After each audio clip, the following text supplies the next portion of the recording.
സംസ്ഥാന ബി.ജെ.പിയിൽ സംഭവിക്കാൻ പോകുന്നത് എന്താണ്? വി മുരളീധരനും കെ സുരേന്ദ്രനും എങ്ങനെ ഇപ്പോൾ നേരിടുന്ന ഈ അവഗണനയെ കൈകാര്യം ചെയ്യും? ഇന്നിപ്പോൾ അമിത്ഷാ തിരുവനന്തപുരത്തുണ്ട്. പരാതി നേരിട്ടറിയിക്കുമോ? എന്താണെങ്കിലും നമുക്ക് പരിശോധിക്കേണ്ടതുണ്ട് അതിന്റെ സമഗ്രമായ വിവരങ്ങൾ. പി വി കുട്ടൻ കോഴിക്കോട് എന്ന വാർത്തയുടെ വിശദാംശങ്ങളുമായി നമ്മളോടൊപ്പം ചേരുകയാണ്. നോക്കാം സംസ്ഥാന ബി.ജെ.പിയുടെ പുതിയ രാഷ്ട്രീയ സാഹചര്യങ്ങൾ എങ്ങനെയാണെന്ന്. കുട്ടൻ, ഗുഡ് മോർണിംഗ്.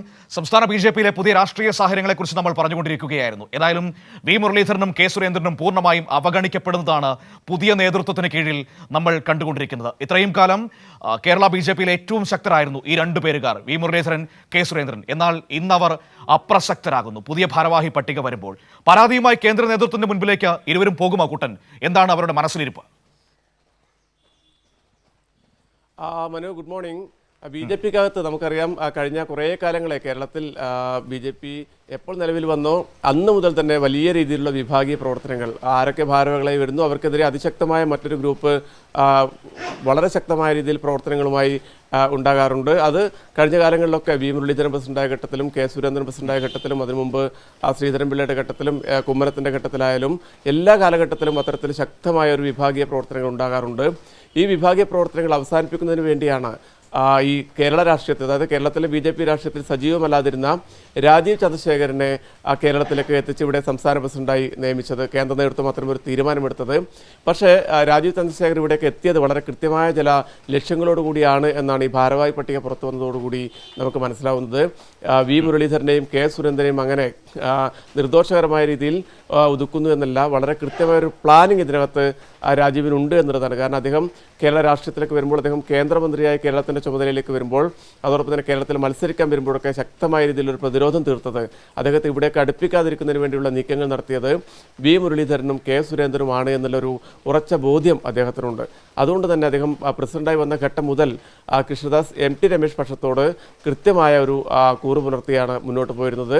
പല നിർണായക യോഗങ്ങൾക്കകത്തും വി മുരളീധരനെയും കെ സുരേന്ദ്രനെയും, രണ്ടുപേരും മുൻ അധ്യക്ഷന്മാരാണ്, അങ്ങനെ വിളിക്കേണ്ട, ആ പരിഗണന നൽകി വിളിക്കേണ്ട യോഗത്തിനകത്തേക്ക് പോലും രണ്ടുപേരെയും വിളിക്കാത്തൊരു സാഹചര്യം ഉണ്ടായിരുന്നു. അതൊക്കെ വലിയ രീതിയിൽ വിവാദമായതാണ്, വലിയ ചർച്ചയായതാണ്.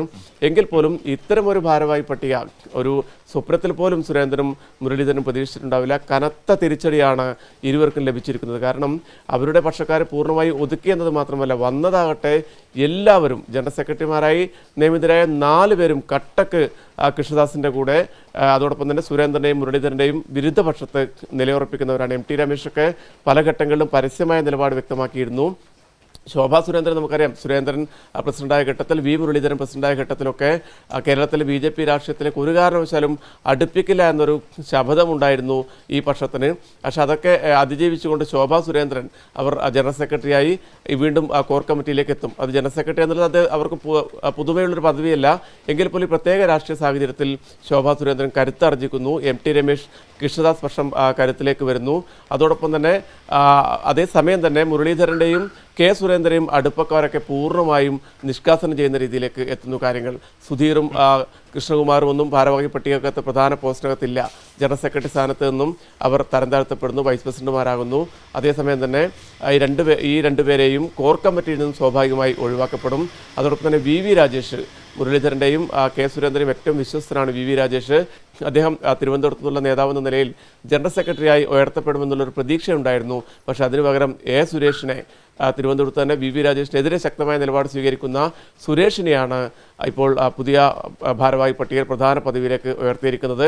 അതോടൊപ്പം തന്നെ വൈസ് പ്രസിഡന്റുമാരുടെ ലിസ്റ്റ് എടുത്താലും സെക്രട്ടറിമാരുടെ ലിസ്റ്റ് എടുത്താലും ഒക്കെ സുരേന്ദ്രൻ പക്ഷത്തിന് വലിയ ക്ഷീണമാണ്.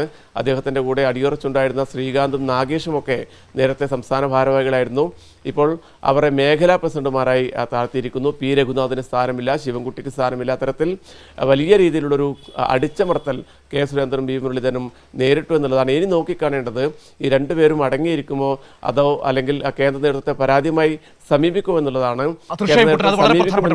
ഈ രണ്ടുപേരും കേന്ദ്ര നേതൃത്വത്തെ പരാതിയുമായി സമീപിക്കുകയാണെന്ന് വെക്കുക. സമീപിച്ചാലും ഏതെങ്കിലും തരത്തിലുള്ള പ്രയോജനം അവർക്കുണ്ടാകാനുള്ള സാധ്യതയുണ്ടോ? കാരണം ഈ പുനഃസംഘടനയിൽ രാജീവ് ചന്ദ്രശേഖറിന് പൂർണ്ണ അധികാരം നൽകുന്നുവെന്നല്ലേ കുറച്ച് ദിവസങ്ങൾക്ക് മുൻപ് കേന്ദ്ര നേതൃത്വം വ്യക്തമാക്കിയത്. അതുകൊണ്ട് തന്നെ ഇവരുടെ പരാതികൾ അത്ര പ്രാധാന്യത്തോടെ പരിഗണിക്കപ്പെടാനുള്ള സാധ്യതയുണ്ടോ? സാധാരണയായി കേരളത്തിൽ നിന്നുള്ള പരാതികൾ കേന്ദ്ര നേതൃത്വം അത്തരത്തിൽ മുഖവിലക്ക് എടുക്കാറില്ല. പക്ഷേ വി മുരളീധരൻ ദേശീയ തലത്തിൽ നല്ല സ്വാധീനമുള്ള നേതാവാണ്. കെ സുരേന്ദ്രനും രണ്ട് ഇവിടെ സംസ്ഥാന പ്രസിഡന്റ് ആയതുകൊണ്ട് തന്നെ രണ്ടുപേരുടെയും പരാതികൾ മുഖവിലക്ക് എടുക്കുമോ എന്ന് നമ്മൾ കാണേണ്ടതാണ്. ഇന്ന് അമിത്ഷാ വരുന്നുണ്ട്. പക്ഷെ അമിത്ഷായുടെ മുന്നിലൊക്കെ പോയി ഈ വിഭാഗീയ കാര്യങ്ങളൊക്കെ അവതരിപ്പിക്കാൻ ഇരു നേതാക്കൾക്കും ധൈര്യം കാണുമോ എന്നുള്ളതാണ് ഏറ്റവും പ്രധാനപ്പെട്ട ഒരു കാര്യം. ഏതായാലും കാര്യങ്ങൾ ഇന്ന് നിലവിലെ സ്ഥിതിഗതികൾ കേന്ദ്ര നേതൃത്വത്തെ ബോധ്യപ്പെടുത്തും എന്നുള്ളൊരു വിവരമാണ് ഈ ക്യാമ്പിൽ നിന്ന് നമുക്ക് ലഭിക്കുന്നത്. കാരണം അവർ ഉന്നയിക്കുന്ന പ്രധാനപ്പെട്ട ഒരു കാര്യം സുധീറിനെയും കൃഷ്ണകുമാറിനെയും വെട്ടിയതാണ്. അവരെ രണ്ടുപേരെയും കോർ കമ്മിറ്റിയിലേക്ക് ഉൾപ്പെടുത്തണം എന്നുള്ളതാണ് പ്രധാനപ്പെട്ട ആവശ്യം.